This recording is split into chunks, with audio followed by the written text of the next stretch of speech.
భలే ఛాన్సులే అంటోంది బీజేపీ. అవును, ఏపీ మంత్రివర్గంలో ఆ పార్టీకి మరొక ఛాన్స్ దక్కేలా ఉంది. కూటమి ప్రభుత్వంలో ఇప్పటికే బీజేపీకి ఒక మంత్రి పదవి ఇచ్చినా మరొకరికి కూడా చోటు దక్కే అవకాశాలు ఉన్నాయని కమల దళంలో విస్తృతంగా చర్చ జరుగుతోంది. ఇటీవల ఎమ్మెల్సీగా బాధ్యతలు స్వీకరించిన సోము వీర్రాజుకు మంత్రి పదవి ఇస్తారంటూ కూటమి పార్టీలో లోగుట్టుగా జరుగుతున్న చర్చల్లో నిజమెంత?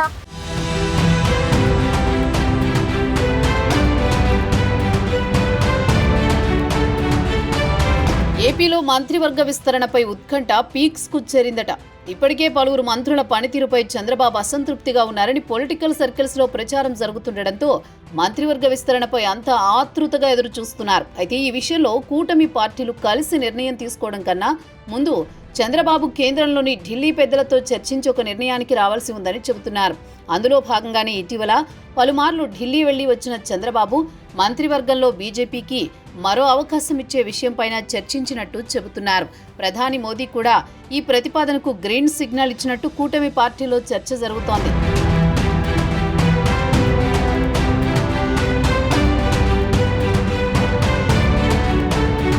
అధికారిక ప్రకటన తర్వాత ఏపీ కేబినెట్లో మార్పులుండొచ్చనే టాక్ నడుస్తోంది. కూటమి ప్రభుత్వం ఏడాది పాలన తర్వాత జరుగుతున్న మంత్రివర్గంలో మార్పులు చేర్పులు ఉంటాయా లేదా ఓన్లీ విస్తరణకే పరిమితమవుతుందా అనే దానిపై క్లారిటీ రావాల్సి ఉంటుందని కొందరు నేతలు చర్చించుకుంటున్నారు. మంత్రివర్గం విషయంలో ఇప్పటికే చంద్రబాబు కీలక ప్రకటన కూడా చేశారు. జనసేన నుంచి నాగబాబుకు అవకాశం ఇస్తామని చంద్రబాబు స్వయంగా మీడియాకి ప్రకటన కూడా విడుదల చేశారు. అయితే నాగబాబుకి ఎమ్మెల్సీ ఇచ్చిన తర్వాత సమీకరణాలు చాలా వేగంగా మారిపోయాయని అంటున్నారు. నాగబాబుకు మంత్రి పదవి ఇస్తే ఒకే కుటుంబం, ఒకే సామాజిక వర్గానికి చెందిన ఇద్దరికి అవకాశం ఇచ్చినట్టు అవుతుంది. అందుకే జనసేనాని పునరాలోచనలో పడ్డారట. ఇప్పటికే చంద్రబాబు, లోకేష్ మంత్రివర్గంలో ఉండడంపై రాజకీయంగా వచ్చిన విమర్శలతో ఇలాంటి సంప్రదాయానికి దూరంగా ఉండాలని పవన్ కళ్యాణ్ నిర్ణయించినట్టు చెబుతున్నారు.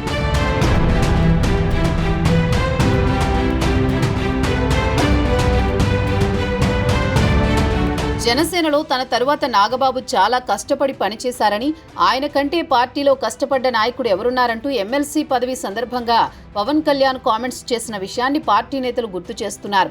అయితే నాగబాబుకు మంత్రి పదవి విషయంలో తొందరపడి ఆత్మరక్షణలో పడొద్దని జనసేనాని ఓ నిర్ణయానికి వచ్చారని అంటున్నారు. సో ఈ ఈక్వేషన్లో బీజేపీకి చెందిన ఎమ్మెల్సీ సోము వీర్రాజుకు లైన్ క్లియర్ కావడం ఖాయమని చర్చించుకుంటున్నారు. దీంతో పాటు మరో అంశంపై కూడా ఏపీ పొలిటికల్ సర్కిల్స్లో పెద్ద ఎత్తున చర్చ జరుగుతోంది. బీజేపీ నుంచి ఎమ్మెల్సీ అయిన సమయంలో చంద్రబాబుపై సోము వీర్రాజు చేసిన ఘాటు వ్యాఖ్యలను సోషల్ మీడియాలో కొందరు విస్తృతంగా ప్రచారం చేశారు.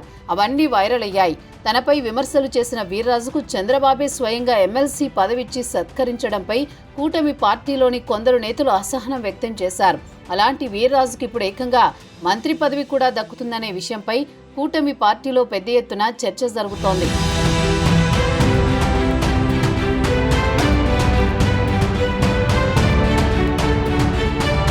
రాజకీయాల్లో శాశ్వత శత్రువులు, శాశ్వత మిత్రులు ఎవరూ ఉండరంటూ ఈ పరిణామాలపై కొందరు కామెంట్స్ చేస్తున్నారట. సోము వీర్రాజుకు మంత్రి పదవి అంశంపై పార్టీ కూడా గట్టి స్టాండ్తో ఉందనే అభిప్రాయం కూడా ఉందట. కాపు సామాజిక వర్గానికి దగ్గరయ్యేందుకు బీజేపీకి పరిణామం కలిసొస్తుందని కమలం పార్టీలో చర్చ జరుగుతోంది. చంద్రబాబు, వీర్రాజు మధ్య సత్సంబంధాలున్నాయని, కేవలం రాజకీయంగా చేసిన విమర్శలను భూతద్దంలో చూడాల్సిన అవసరం లేదని పార్టీలో కొందరు నేతలు చర్చించుకుంటున్నట్టు ప్రచారం జరుగుతోంది. విభజన అంశాల తర్వాత పోలవరం ముంపు గ్రామాల విషయంలో సోము వీర్రాజు చూపించిన ముందు చూపును కూడా నాయకులు ప్రస్తావిస్తున్నారట. పోలవరం ముంపు గ్రామాలను ఏపీలో విలీనం చేస్తేనే తాను ముఖ్యమంత్రిగా బాధ్యతలు స్వీకరిస్తానంటూ ప్రధాని ముందే చంద్రబాబు అప్పట్లో చేసిన కామెంట్స్ వెనుక వీర్రాజు ఉన్నారట. అంతేకాదు కూటమి ప్రభుత్వం అధికారంలోకి వచ్చిన తర్వాత వీర్రాజు చూపించిన చొరవపైన నేతల్లో చర్చ జరుగుతోందట.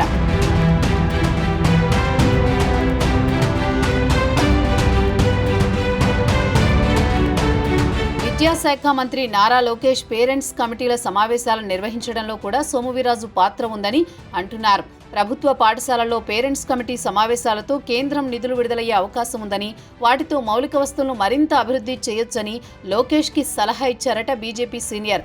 అందుకే లోకేష్ ఆగమేఘాలపై 5 రోజుల వ్యవధిలోనే పేరెంట్స్ కమిటీ సమావేశాలకు నిర్ణయం తీసుకుని ఇప్పుడు పాఠశాలల రూపురేఖలు మార్చేస్తున్నారని చెబుతున్నారు.